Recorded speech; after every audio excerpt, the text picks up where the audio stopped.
जो लक्ष्मी नगर चौक पर चारों तरफ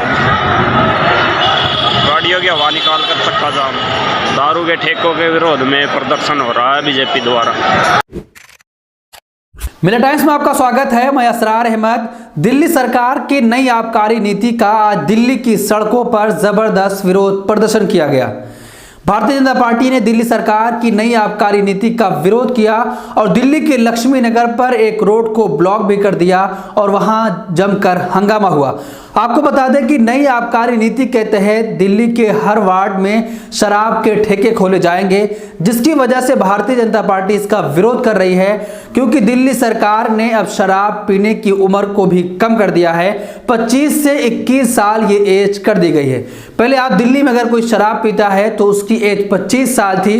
अगर 25 साल से कम उम्र के लोग शराब पीते पकड़े जाते तो उनके ऊपर कार्रवाई भी होती थी, लेकिन अब ये उम्र घटाकर 21 कर दी गई और हर वार्ड में शराब की दुकान भी खोली जाएगी, जिसकी वजह से भारतीय जनता पार्टी ने इसका विरोध किया, क्योंकि नई आबकारी नीति आज से दिल्ली में लागू हो रही है। आपको बता दें कि जब इस नीति का भारतीय जनता पार्टी की तरफ से विरोध किया जा रहा था तो लक्ष्मी नगर में एक रोड को ब्लॉक कर दिया गया, रोड को पूरी तरीके से जाम कर दिया गया, ट्रैफिक रुक गया और अचानक भीड़ उग्र हो गई।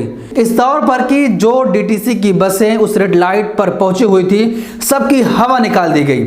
आपको एक बात याद दिलाना चाहता हूं, प्रधानमंत्री नरेंद्र मोदी जी ने रामलीला ग्राउंड से कहा था, जब सीएनआरसी का प्रोटेस्ट दिल्ली में चल रहा था तो उन्होंने कहा था कि दंगाइयों को आप कपड़ों से पहचान सकते हैं कि ऐसा करने वाले लोग कौन हैं, कौन सरकार के खिलाफ प्रदर्शन कर रहे हैं। लेकिन आज प्रधानमंत्री नरेंद्र मोदी जी इन लोगों को कैसे पहचानेंगे? इन लोगों को कपड़े देखकर या इनकी जाति या धर्म देखकर इनको पहचानेंगे? देश ये जानना चाहता है कि प्रधानमंत्री नरेंद्र मोदी एक विशेष समुदाय को तो ये कह देते हैं कि उनके कपड़ों से आप पहचान सकते हैं, लेकिन इनको कैसे पहचाना जाएगा?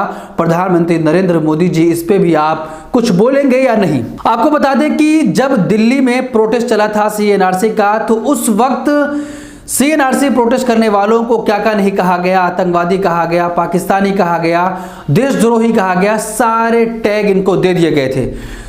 सीएनआरसी का प्रोटेस्ट खत्म हुआ, कोविड आ गया। कोविड के दौरान ही जब किसानों का आंदोलन इसी दिल्ली में स्टार्ट हुआ, दिल्ली की अलग अलग सीमाओं पर किसान बैठ गए तो उनको भी आतंकवादी, खालिस्तानी, पाकिस्तानी, इनकी फंडिंग बाहर से हो रही है, ये इंग्लैंड वाले हैं, ये असली किसान नहीं है, ये नकली किसान हैं, ये तो थोड़ी तादाद में आए हुए हैं, न जाने क्या क्या इन किसानों को कहा गया। लेकिन आखिरकार मजबूर होकर इस सरकार को तीनों कृषि कानून बिल वापस लेने पड़े। तो अब दिल्ली सरकार की नई आबकारी नीति का भारतीय जनता पार्टी ने जमकर विरोध किया है और कहा है कि हम इसे दिल्ली में लागू नहीं होने देंगे।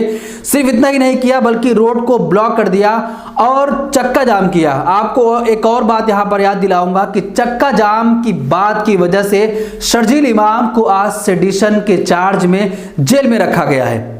इन लोगों ने भी चक्का जाम किया। शर्जील इमाम ने जिस तरह कहा था कि चक्का जाम करके अपनी बात मनवाएंगे, तो ये लोग भी अपनी बात मनवाने के लिए चक्का जाम किया और डीटीसी की बसों की हवा निकाल दी। यानी कि सीधे सीधे पब्लिक प्रॉपर्टी का नुकसान किया गया। बसों की हवा निकाली गई, क्योंकि बसें आगे नहीं बढ़ पाई, उसमें यात्री बैठे हुए थे। जब ये लोग हवा निकालने लगे तो जो मुसाफिर उसमें सवार थे वो घबरा गए कि ये सब क्या हो रहा है। वो अचानक बस से निकलकर उतर गए।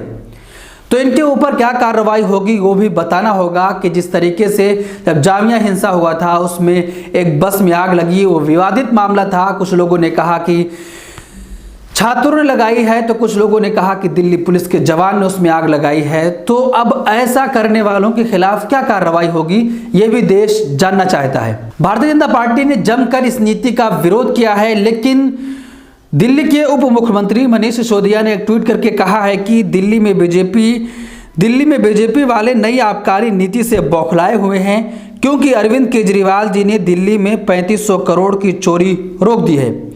यह पैसा अब जनता के काम के लिए सरकार को मिल रहा है। पहले यह पैसा बीजेपी नेताओं और शराब माफिया की जेब में जाता था। तो दिल्ली सरकार यह कह रही है कि इससे जो पैसे शराब माफियाओं को जाते थे, भारतीय जनता पार्टी के नेताओं को जाते थे, उस पर रोक लगेगी, चोरी नहीं होगी, जिसकी वजह से भारतीय जनता पार्टी के लोगों को अब खलबली मची हुई है कि आखिर जब ये पैसे नहीं मिलेंगे तो हम क्या करेंगे। ये तो दिल्ली सरकार क्या कर रही है। लेकिन जो कुछ भी दिल्ली के लक्ष्मी नगर में हुआ, जो कुछ भी दिल्ली के लक्ष्मी नगर पर हुआ, मैं आपको वीडियो दिखाना चाहता हूं कि किस तरीके से ये लोग वहां पर प्रोटेस्ट किए और कैसे डीटीसी की बसों की हवा निकाल दी, यानी कि गाड़ी को पंचर कर दिया। आप वीडियो देखिए। ये लक्ष्मी नगर चौक पर चारों तरफ गाड़ियों की हवा निकाल कर चक्का जाम। ये पीछे उस साइड भी लगभग 20 से अधिक गाड़ियों की हवा निकाल दी है चारों साइड में। दारू के ठेकों के विरोध में प्रदर्शन हो रहा है बीजेपी द्वारा।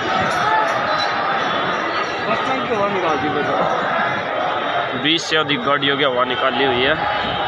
अगर रास्ता खुलता भी है तो इनको हटाने में कई घंटे लग जाएंगे, क्योंकि आगे वाले टायरों की हवा निकाली हुई है।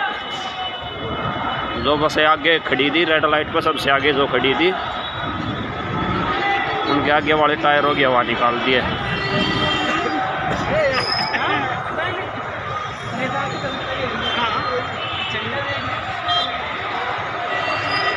तो आपने वीडियो देखा, साफ तौर पर उसमें दिख रहा है कि बसों की हवा निकल गई है, बस पूरी तरीके से पंचर हो गई है, अब वो चलने के काबिल नहीं है। एक ही बस नहीं है बल्कि कई बसें लाइन से खड़ी हुई हैं। अब बसों की हवा निकाल दी गई, बस तो चल के जा नहीं सकती, उसको टोचन लगाना पड़ेगा, उठाना पड़ेगा, यानी कि वहां पर घंटों उस रोड को बंद कर दिया गया। किसकी तरफ से? भारतीय जनता पार्टी के लोगों की तरफ से, जिन लोगों ने चक्का जाम की वजह से किसी को जेलों में डाल दिया है। आज वही चक्का जाम करके प्रोटेस्ट कर रहे हैं, प्रदर्शन कर रहे हैं, अपनी बात मनवाने की पूरी कोशिश कर रहे हैं। तो देश ये जानना चाहता है कि जो लोग ये कहा करते थे कि आप प्रोटेस्ट करने वालों को, विरोध करने वालों को उनके कपड़ों से पहचान सकते हैं, तो ऐसे लोगों को किस वजह से पहचाना जाए, कैसे उनको पहचाना जाए, ये भी बताया जाए। इस पूरे मामले पर आप क्या सोचते हैं, आपकी क्या राय है, कमेंट बॉक्स में अपनी राय जरूर दें। हमारी वीडियोस देखने के लिए बेहद शुक्रिया। मिल्लत टाइम्स की खबरें पढ़ने, सुनने और देखने के लिए गूगल प्ले स्टोर से ऐप डाउनलोड करें। यहां आप उंगली की क्लिक में पढ़ सकते हैं 4 ज़बानों में न्यूज़, उर्दू, हिंदी, अंग्रेजी, बांग्ला। आप ऐप पर मिल्लत टाइम्स की वीडियोस भी देख सकते हैं। अगर आप YouTube पर देख रहे हैं तो रेड बटन को दबाकर चैनल को सब्सक्राइब करें और बेल आइकन ज़रूर दबाएं। फेसबुक पर देख रहे हैं तो पेज को लाइक और फॉलो ज़रूर करें। ट्विटर और इंस्टाग्राम पर भी मिल्लत टाइम्स को फॉलो करें। मिल्लत टाइम्स की स्टोरीज हासिल करने के लिए टेलीग्राम और व्हाट्सएप पर बराह रास्त हमारे साथ जुड़ सकते हैं। हमारे काम से आप मुतमईन हैं तो इसे जारी रखने और मजबूत बनाने के लिए हमें सपोर्ट करें। स्क्रीन पर दिख रहे और डिस्क्रिप्शन में दिए गए अकाउंट नंबर पर मिल्लत टाइम्स को अपनी रकम भेज सकते हैं। अगर आपके इलाके का कोई मामला है, आपकी मसाइल को मीडिया में जगह नहीं दी जा रही है, तो हमें ईमेल करें या व्हाट्सएप पर मैसेज करें, हम उठाएंगे आपकी आवाज़। मिल्लत टाइम्स मतलब मजलूमों की आवाज़, नफरत के खिलाफ जंग, फर्जी खबरों से निजात। www.millattimes.com